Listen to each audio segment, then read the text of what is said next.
সম্মানিত দর্শক, ইরান এবং আমেরিকা ইসরায়েলের যুদ্ধ চূড়ান্ত পর্যায়ে। পৃথিবীতে যুদ্ধের ময়দানে এমন কিছু ঘটনা ঘটে,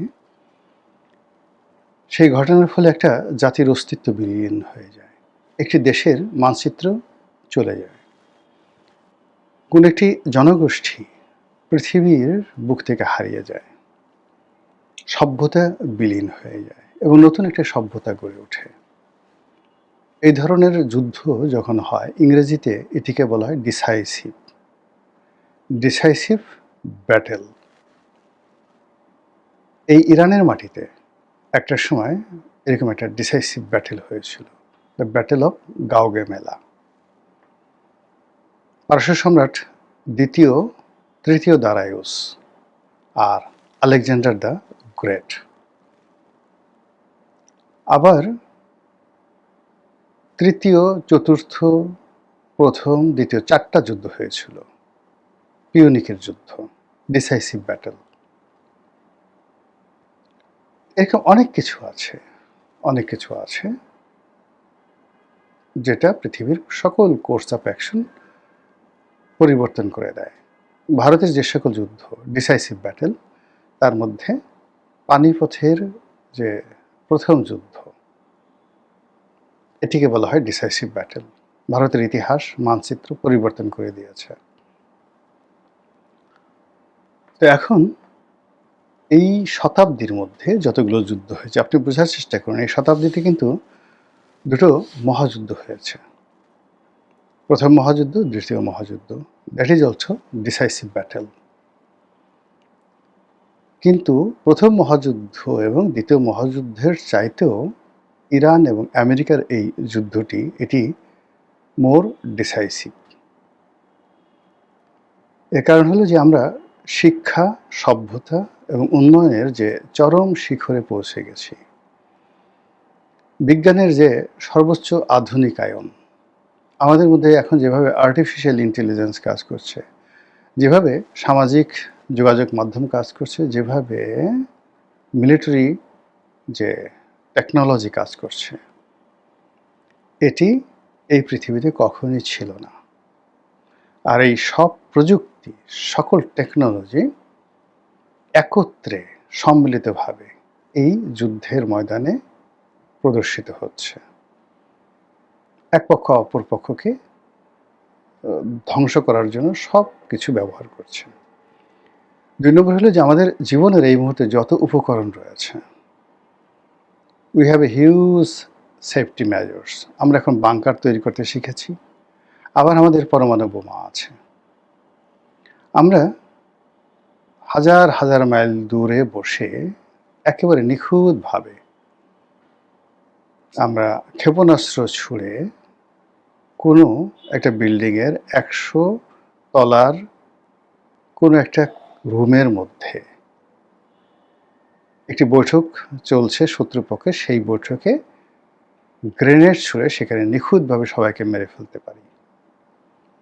এই প্রযুক্তি পৃথিবীতে কোনো অবস্থাতে ছিল না, কখনো ছিল না, এবং ঠিক সেই প্রযুক্তির সর্বোচ্চ ব্যবহার এই যুদ্ধে হচ্ছে।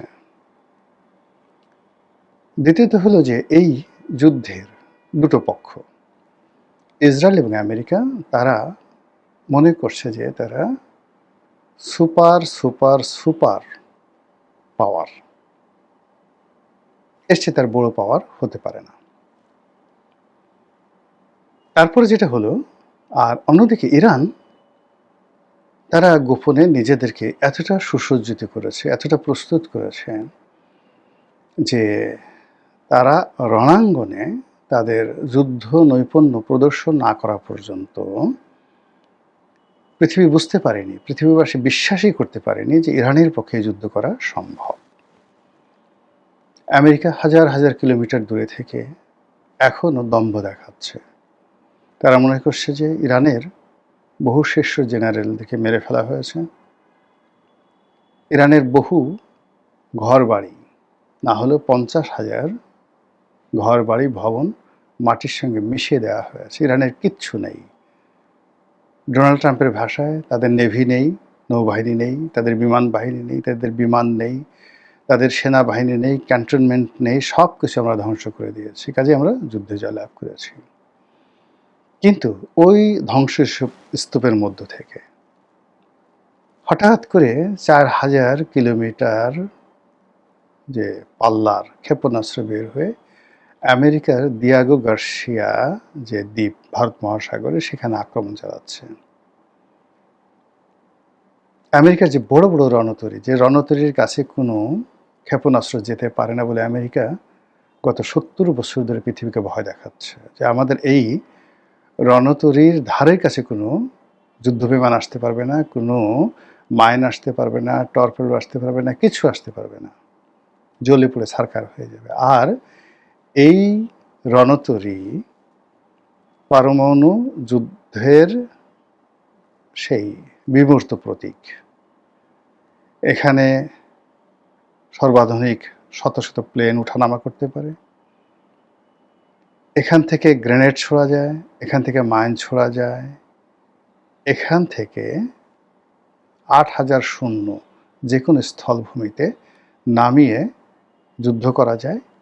এখান থেকে যে সৈন্যরা তারা আকাশে যুদ্ধ বিমান দিয়ে যুদ্ধ করতে পারে এবং নৌপথে যুদ্ধ করতে পারে, ত্রিমাত্রিক। এইরকম বড় বড় যে যুদ্ধ জাহাজগুলো ইরানের এখানে উপকূলে পাঠানো হয়েছিল, ভূমধ্য সাগরে পাঠানো হয়েছিল, পার্সিয়ান গালফে পাঠানো হয়েছিল, হরমুজ প্রণালীর কাছাকাছি, একটাও ধারে কাছে ভিড়তে পারেনি। এর মধ্যে বড় বড় দুটো, জেরাল্ড ফোর্ড এবং আব্রাহাম লিঙ্কন, সবচেয়ে বড় দুটো যুদ্ধ জাহাজ ইরান আক্রমণ করে আগুন ধরিয়ে দিয়েছে। এই যুদ্ধ জাহাজ দুটো ওখান থেকে পালিয়ে এখন যে কোথায় আসছে এবং কত বছর লাগবে বা আদৌ এই যুদ্ধজাহাজ মেরামত করা সম্ভব হবে কিনা, এটা পরবর্তী ইতিহাস। মধ্যপ্রাচ্যে প্রায় সব দেশে ৩টে ৪টে ৫টা করে ইরানের মানে আমেরিকার সেই ঘাঁটি ছিল। তাদের সবচেয়ে বড় ঘাঁটি কাতারে, ইরাকে তাদের ঘাঁটি, কুয়েতে, বাহরাইনে, দাম্মানে মানে সৌদি আরবে, সব দেশে তারা ঘাঁটি তৈরি করে সেই ঘাঁটিগুলোকে তারা বলছিল যে এইগুলো আকাশ প্রতিরক্ষা দ্বারা এমনভাবে তারা নিরাপত্তা বিধান করেছে যে এখানে কেউ আক্রমণ করতে পারবে না। এবং এই যে ওই দেশে আমেরিকান সৈন্য থাকে, এর সমস্ত ব্যয়ভার সংশ্লিষ্ট আরব রাষ্ট্রটির কাছ থেকে তারা নিত। আর ওই রাষ্ট্রকে তারা ভয় দেখাতো, বলতো যে আমাদের এই সৈন্য রাখো, ফলে পৃথিবীর কেউ তোমাকে আক্রমণ করতে পারবে না। ইরানকে এবং ইসলামী বিভিন্ন জঙ্গি গ্রুপকে তারা আমেরিকাই অনেক সময় মদত দিয়েছে বিভিন্ন সময়, যেন তাদের ঘাঁটিগুলো মধ্যপ্রাচ্যে থাকে এবং সেই ঘাঁটিগুলো ব্যবহার করে তারা মধ্যপ্রাচ্যকে শোষণ করতে পারে। এই যুদ্ধে ইরান আমেরিকার সমস্ত মিথ ভেঙে দিয়েছে। মধ্যপ্রাচ্যের 17টি দেশে একই সঙ্গে তারা আক্রমণ করেছে, প্রত্যেকটা ঘাঁটি তছনছ করে দিয়েছে এবং বেশিরভাগ ঘাঁটি মাটির সঙ্গে মিশিয়ে দিয়েছে এবং সেখানে একটি প্রাণীও জীবিত নাই, হয় পালিয়ে গেছে, মরে গেছে, একটা স্থাপনা নাই। এই হলো বাস্তব অবস্থা। আর এর ফলে আরব দেশগুলোর মধ্যে যে কম্পন শুরু হয়েছে, যে ভীত সন্ত্রস্ততা শুরু হয়েছে, যেটা আপনি কল্পনা করতে পারবেন না এই মুহূর্তে। খোদ আমেরিকাতে যাকে বলা হয় কান্নার রোল পড়ে গেছে। ইরানের প্রথম সারির যে সকল নেতৃবৃন্দ রয়েছেন, সামরিক নেতৃবৃন্দ, রাজনৈতিক নেতৃবৃন্দ, অনেকে নিহত হয়েছেন। কিন্তু একটার পর একটা জায়গা পূর্ণ করে যারা ফেলেছেন নতুন নেতৃত্ব, তারা আগের নেতৃত্বের সাথে আরও চৌকস, আরও আধুনিক, আরও স্মার্ট। আমেরিকাকে মানে রীতিমতো ভীত সন্ত্রস্ত করে ফেলছে নতুন নেতৃত্ব, তাদের কথা সব কিছু। এবং যুদ্ধের প্রথম 7 দিন তাদের সাথে কেউ দাঁড়ায়নি, মানে ইরানের সঙ্গে। এখন তাদের সঙ্গে উত্তর কোরিয়া, তাদের সঙ্গে রাশিয়া, তাদের সঙ্গে তুরস্ক, তাদের সঙ্গে যাকে বলা হয় চীন, সব কিছু দিয়ে সহযোগিতা করছে। যুদ্ধের প্রথম 7 দিনে সারা দুনিয়ার মার্কিন তাবেদার রাষ্ট্রগুলো সব তাদের সাথে ছিল, এখন একজনও নেই, not a single one, America একা। শুধু তাই নয়, আমেরিকার মধ্যে, উইদিন আমেরিকার মধ্যে সিআইএ, পেন্টাগন এবং মার্কিন মেরিন, হোয়াইট হাউস, প্রতিনিধি পরিষদ মানে কংগ্রেস, সিনেট এবং তাদের যে জাস্টিস ডিপার্টমেন্ট এবং একই সঙ্গে তাদের যে সেক্রেটারি অফ স্টেট মানে পররাষ্ট্র দপ্তর একে অপরের সাথে ঝগড়া করছে। এ বলছে এর দোষ, ও বলছে ওর দোষ, এ বলছে যুদ্ধে যাব না, ও বলছে পদত্যাগ করব। পুরা ডোনাল্ড ট্রাম্পকে রীতিমতো মৃত্যুর মুখে ঠেলে দিয়েছে। একই অবস্থা ইসরায়েলে। সেখানে এখন যে প্রধানমন্ত্রী বেঞ্জামিন নেতানিয়াহু, তার আত্মীয় স্বজন অনেকে মারা গেছেন, সেও মারা গেছে বলে বিভিন্ন মহল থেকে বলার চেষ্টা করছে। ঘটনা যাই হোক না কেন, সবাই বলছে এই নেতানিয়াহুর পতন চাই, তার বিচার চাই। মানুষ সব রাস্তায় নেমে আসছে। কত যে ক্ষয়ক্ষতি হয়েছে এটা এখন পর্যন্ত বোঝা যাচ্ছে না।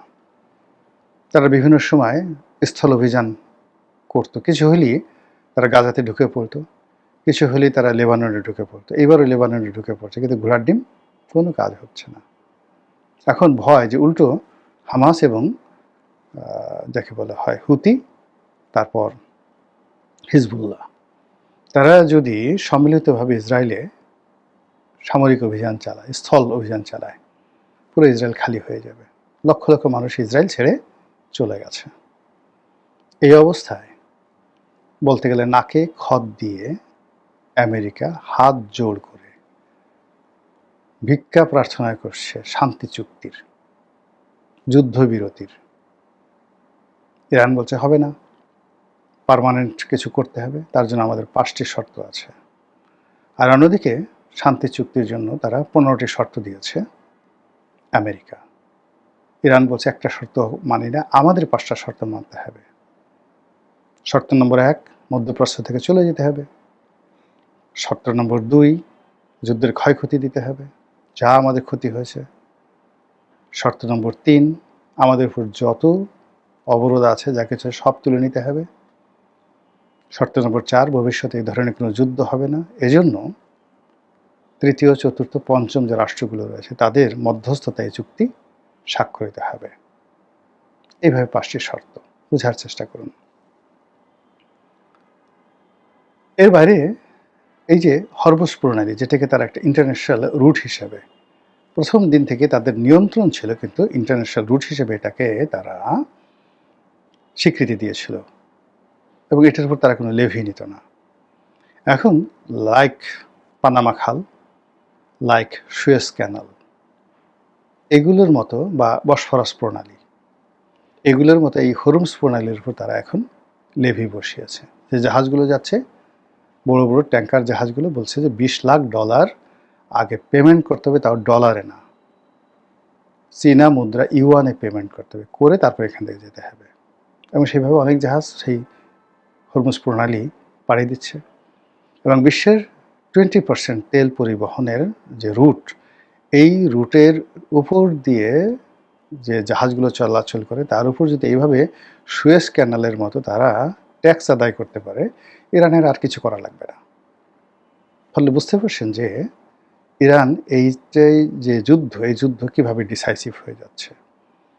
এই যুদ্ধ, ইরানের যে বিজয়, এটা মধ্যপ্রাচ্যে কী প্রতিক্রিয়া তৈরি করবে, এই যুদ্ধে আমেরিকার পরাজয় মধ্যপ্রাচ্যে কী পরিণতি ডেকে নিয়ে আসবে। আল্লাহ এই দুনিয়াতে যে কত কিছু ঘটান, রাজাকে ফকির করেন, ফকিরকে রাজা করেন, কোর্স অফ অ্যাকশন পরিবর্তন করে দেন। আল্লাহ আমাদের সবাইকে হেদায়েত দান করুন এবং হেফাজত করুন। আসসালামু আলাইকুম ওয়া রাহমাতুল্লাহি ওয়া বারাকাতুহু।